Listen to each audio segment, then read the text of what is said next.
Samouraï Champloo, des trucs déjantés. Je pense que mes Gémeaux ils me reçoivent là-dessus. Ils connaissent ceux qui connaissent ça en tout cas. Et qui connaissent les bonnes vibes et le bon son aussi, gars.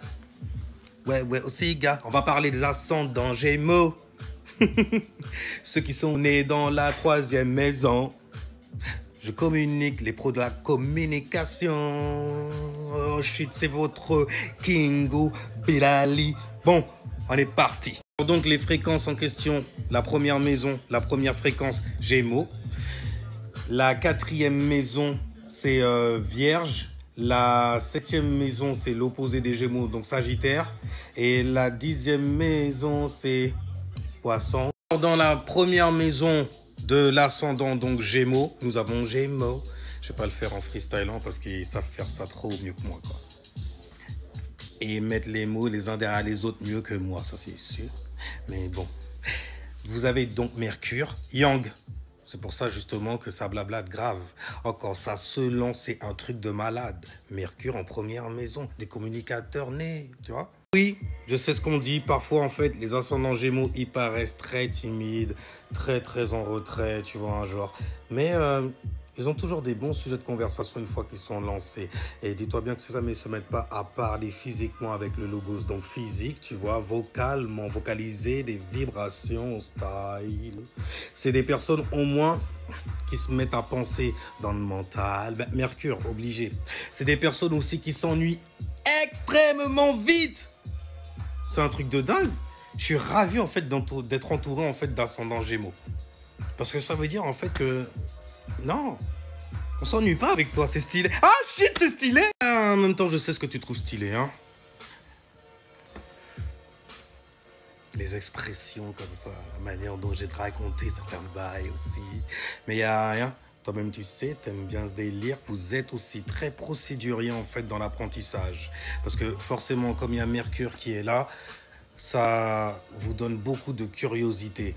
Mercure, tu vois, personne qui vous donnez des conversations de manière mutable sur tout et n'importe quoi, littéralement. Maintenant, vous avez donc la Vierge dans la maison 4. Et c'est là que ça devient tendu quand même. Maison 4. La nourriture émotionnelle. En chute.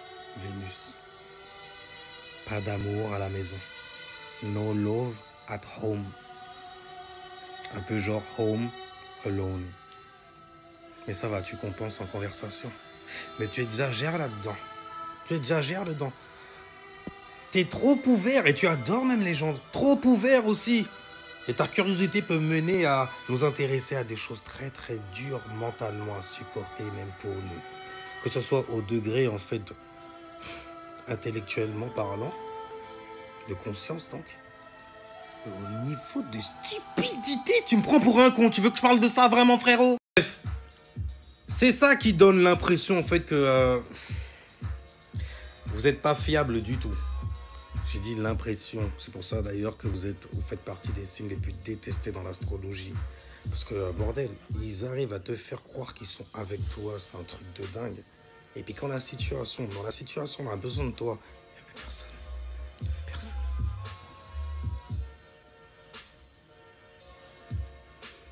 La solitude. Il n'y a rien. Mais bref, vous avez Vierge donc dans la maison 4, la maison fait de la nourriture émotionnelle. Donc forcément, comme Vénus déjà est en chute chez les Vierges, dans la maison 4 qui concerne les émotions en plus, c'est assez sec et dur. Sec et dur, la praticabilité. Ça veut dire que là où en fait vous devez avoir un « ça va aller ma chérie » et tout, c'est « mais mets un pansement dessus et ça va arrêter de saigner ». Là où tu t'attendais à un petit bisou magique, non, quoi ?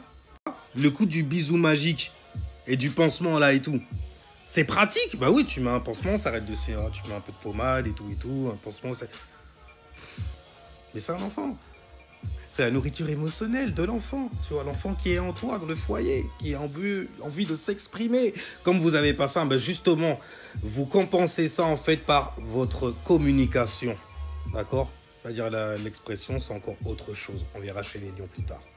Mais voilà en gros, Vierge dans la maison 4. La nourriture émotionnelle était assez sec et froide. un pain sorti depuis un bon moment. Tu le casses même. Tu le laisses dans le lait pendant 3 jours. Anyway, not yet. Je reviens sur la Vierge en maison 4 parce que Vénus donne quand même. Tu vois? Vénus donne quand même. C'est la manière dont ils ont de t'aimer quelque part. C'est comme ça qu'ils témoignent en fait qu'ils t'aiment. Au lieu de te dire je t'aime, ils vont faire quelque action vierge, élémentaire. Ils vont faire quelque chose, tu vois, de pratique. C'est comme ça. C'est pratique, ça sert et tout. C'est comme ça que moi je me sens aimé en tant qu'ascendant Gémeaux. Et surtout s'il a les mots. Encore les mots vite fait. Parce que justement, la maison 7, la maison du couple, la maison donc de la personne avec qui on veut s'associer one-on-one. Avec qui on veut expérimenter la mûre de l'autre. Enfin, bref, maison 7, l'opposé donc Sagittaire. La manière donc que vous allez en fait équilibrer votre personnalité de Gémeaux, de personnes qui aiment communiquer, c'est justement en laissant un peu de place à la personne en face de vous pour pouvoir communiquer aussi sa vision des choses.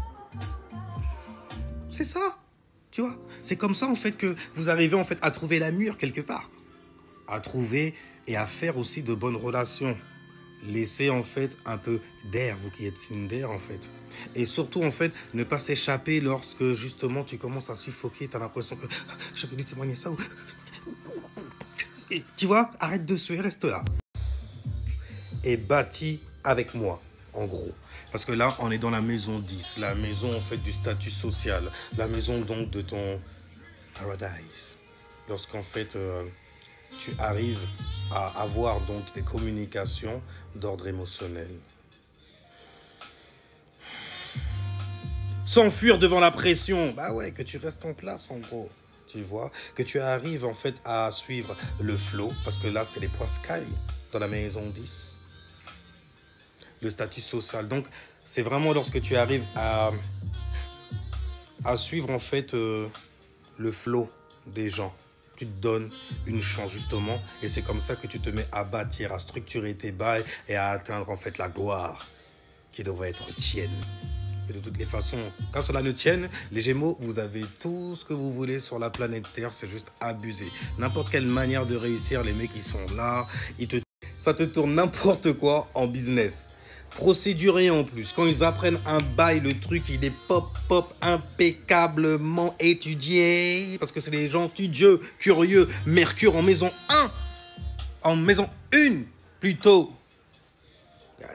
Mais c'est un bordel, en vrai. Parce que si vous arrivez, en fait, à vous donner une chance, parfois même quand vous réussissez, l'un des signes qui prouve que vous avez une certaine réussite, un certain succès quelque part, c'est que les gens, en fait, comme ça, se mettent à vous jalouser. Comme ça. Mais vraiment, comme ça. C'est un signe, gars, que tu es sur la bonne voie quelque part. Mais je sais que tu t'en bats grave.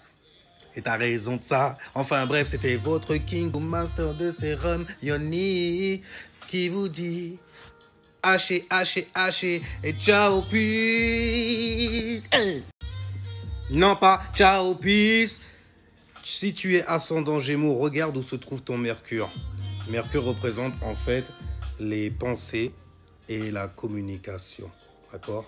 C'est froid, c'est sec. Il n'y a pas d'attache émotionnellement ni sentimentalement à n'importe quoi, à n'importe quelle discussion. C'est pour ça que les discussions vont bon train avec vous en gros.